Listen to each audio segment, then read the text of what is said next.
DJ Mix.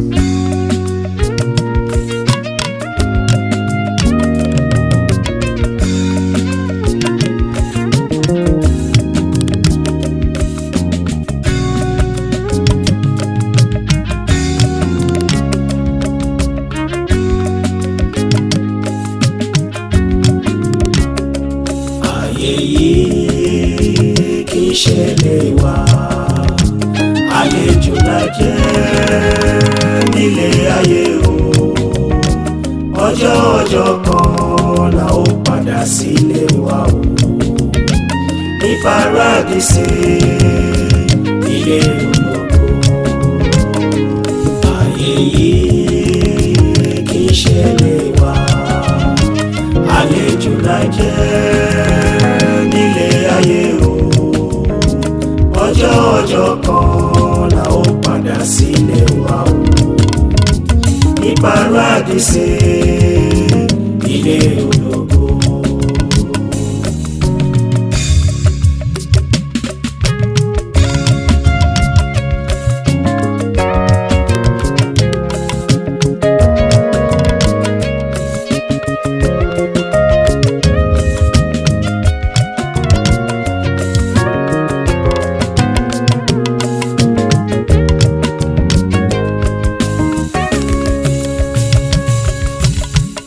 kápẹ́ nílé ayé ò jẹ́ nǹkan kan o, ohun abágbélé ayé ṣe gan ló jẹ́ gidi. Iye ìgbà tẹ́nìkan bá lò lókè fẹ̀tòsí tó pọ́n, ohun abáṣe ní dúníyàn ló jẹ́ pàtàkì. Ọjọ́ Jímọ̀ náà ni mò ń wò yìí tí bàbá Ọlátúnjí fayélẹ̀ tó rọrùn alákejì. Àṣé ènìyàn ní kú, iṣẹ́ ọwọ́ ẹ̀dá kì í kú. Lọ́jọ́ tí bàbá kú, darúgbó tòmídán ló kúkú ń sunkún. Wọ́n ní kí ló dé tí kì í ṣe mú bàbá rere lọ. Bàbá Bídèmí ó di gbére, bàbá yìí ti wọ́ká ilẹ̀ lọ sinmi. Lọ́jọ́ kẹsàn-án oṣù kejìlá ọdún 2022 a ò tún rí bàbá mọ́. Chief Elder Jubilee Kíkílayọ̀ Ajóbíewé Akinlagun ti ìlú Ìgbẹ́sà ń lódolóògbé. Àkùkọ kọ lẹ́yìn bàbá Ọlátúnjí, ọmọ onígbẹ́sà màlẹ́ ó dìgbà. Lọ́jọ́ Jímọ̀ tí bàbá kú, gbogbo ewé èkó ló pa lọ́lọ́. Àtonílé àtàlejò ni wọ́n ń ṣe sọ́rìsọ́rì tí wọ́n sì ń kíra wọn. Ikú wa lágbára ni, kò sí bí a ṣe lè fẹ́ kú. Ikú òkúkú ní gbọ́, àfìgbà táyé bá parẹ́. Ikú ó tó sinmi láti máa pọmọ ẹ̀dá ènìyàn. Chief Jẹ́tì Ajóbíewé, ọmọ asẹ́yìn orò, ọmọ asẹ́ tí ń momi kíkan, ọmọ odò ọgbà tí ń la ìlú Ìṣẹ̀yìn já, ọmọ ẹbẹ dímọ̀kọ, ọmọ onígbẹ̀sà màlẹ́, ọmọ abágúnjẹbọ má bàa rọrùn, ọmọ abákàrà ṣòro má bàa rè kalẹ̀. Níbo ni kú ti bá ọ tí kú fi mú ọ lọ? Ọ̀nà ẹ̀bùrú ni kú gbà, ikú dájú. Mo ní jẹ́ bí kú bá ń gbowó, owó dọ́là òun làbá fún. Bí kú bá ń gbẹran, olúwa tó yìn bá ròdìdí erin. Àmọ́ kú ò gbowó, ikú ò sì gbòdì, ikú mú bàbá rere lọ. Ikú tí ó pẹ́ ni à ń pè, òun ni ó pẹ́ ni tí ń pè ní. Ikú tí ó pọdẹ, òun ni ó pagbó. Ikú tí ó pawapọ̀, òun ni ó pèrò. Ó màmá ṣe o, àṣé ó bá pẹ́ títí tí náà ń jó inú akú. Ó bá pẹ́ títí tó òórùn hàn, òórùn á sì wọ̀. Ó bá pẹ́ títí ọjà tó kún lówùrọ̀ á sì kú lálẹ́. Bá fẹ́fẹ́ bá dé, a sì gbẹ̀mí àtùpà. Ṣùgbọ́n ó yẹ kí bàbá ó sì máa gbádùn. Ikú wọlé wẹ́rẹ́, ikú mú bàbá lọ. Bàbá Bọ́sẹ̀dé dágbére fáyé. Ọkọ dìkúnná Sarah Àmọ̀kẹ́, bàbá onínúure. Aṣòro bí lọ́rọ̀ bá ò lọ́gbọ́n lórí. Agùntàṣọ ọ̀lù ọkùnrin, èyí tó tẹ́rí gbaṣọ. Àsìkò tí bàbá wa kú, ikú tún wá yẹ bàbá. Ìlànà tó tọ́ ni bàbá fi táwọn ọmọ tí wọ́n fi sílẹ̀ kí wọ́n tó lọ láyé. Òjíṣẹ́ Olúwa ń bẹ, olùkọ́ sì ń bẹ. Ọ̀pọ̀ ènìyàn ló bímọ sáyé, tọ́mọ ti àpò kí wọ́n tó kú. Pásítọ̀ Káyọ̀dé, ẹ bá mi ṣàdúrà fún bàbá kólú ọba ó tẹ́ wọn sáfẹ́fẹ́ ire. Ọmọ onítolú àjò ti relé, ọmọ òjò nífẹ̀ẹ́ gbàrínwó. Ó fòjì tọrẹ lójú ọ̀nà. Òòjọ́ tí wọ́n kó wọn rò sílẹ̀ níkọ̀lé, igun wọlé dé, ọmọ ikú ti ń bá gẹ̀rẹ́gẹ́gẹ́ bọ. Ọmọ ẹ̀gbádùn ló lọ́dọ̀, mo ní ká tó rẹ́rìn ó digbó. Ọmọ oníkú ayé ló ní kíkìpá, ẹ̀yin lọ́ máa ṣẹ̀gbá ṣẹ̀yọ̀, ẹ̀yin lọ́ máa ṣẹ̀yọ̀ ṣe máa lé. Èyí tó bá lábùtà káfi lábùtà, èyí tó bá lódòdó káfi lódòdó. Ẹ̀yin tún lọ́mọ ọ̀dọ̀ Àwórì, ọmọ agbálẹ̀ sílọ̀sà tí ń fi ṣaṣẹrẹ wọ́ mi. Ẹ̀yin lọ́mọ wájú ọlọ́kọ̀ tí í sowó, ẹ̀yin ọlọ́kọ̀ tí í ṣèdìgbà lẹ̀kẹ̀. Ẹ̀yin lọ́mọ káfọ ọwà káfàjẹ̀wà, káfọ gèdègèdè ọwọ́ wa kọ̀ délé ìṣẹ́rin. máa sinmi láyà olùgbàlà bàbá Ọlátúnjí ọmọ Onítolúàjò.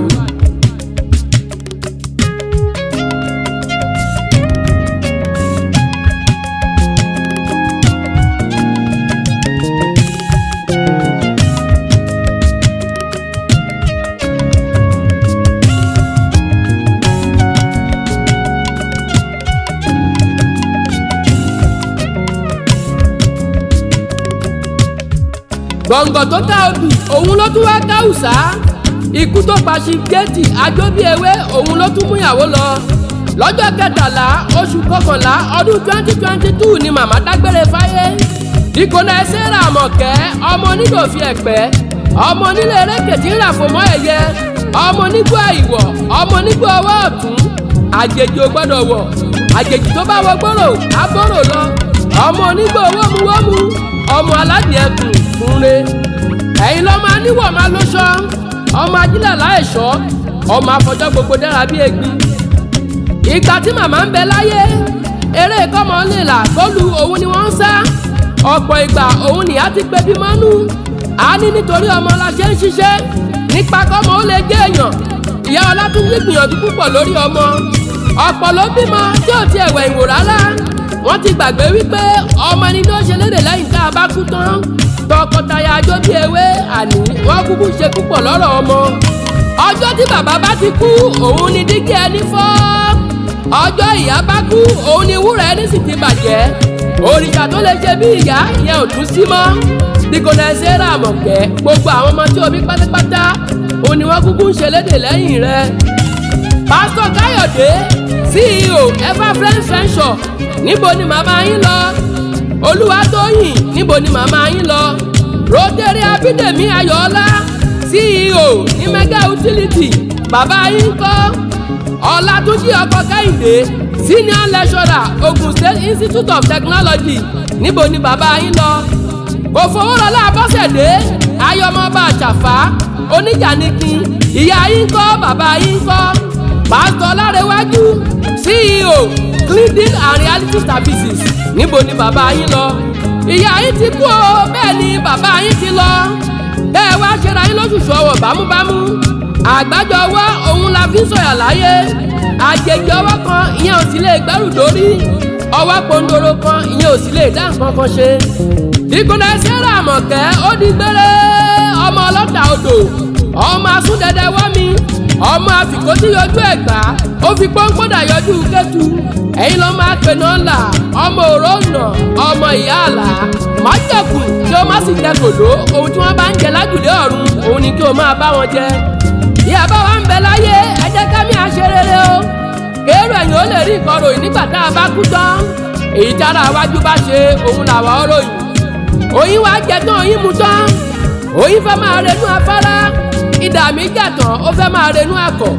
lójú onílé bí kí n má lè lọ ni, àní lójú àmọ̀kòkò bí kílẹ̀ ó dámọ̀. bí wọ́n bá wá bí lẹ́rẹ̀ wípé talẹ́ni tó ń kọrin ewì sétí ẹ̀yìn, èmi ni. Délé lórúkọ tèmi ń jẹ́, Bánkọ́lé lórúkọ bàbá tó bí mi lọ́mọ.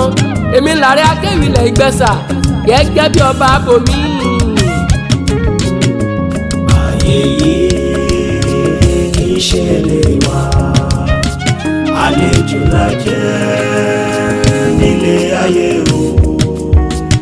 ọjọ́ kan la ó padà sílé wa o. ní paradíṣe ilé ológo. ayé yìí kì í ṣe lè wá, àlejò la jẹ́ nílé ayé o. ọjọ́ kan la ó padà sílé wa o. ní paradíṣe.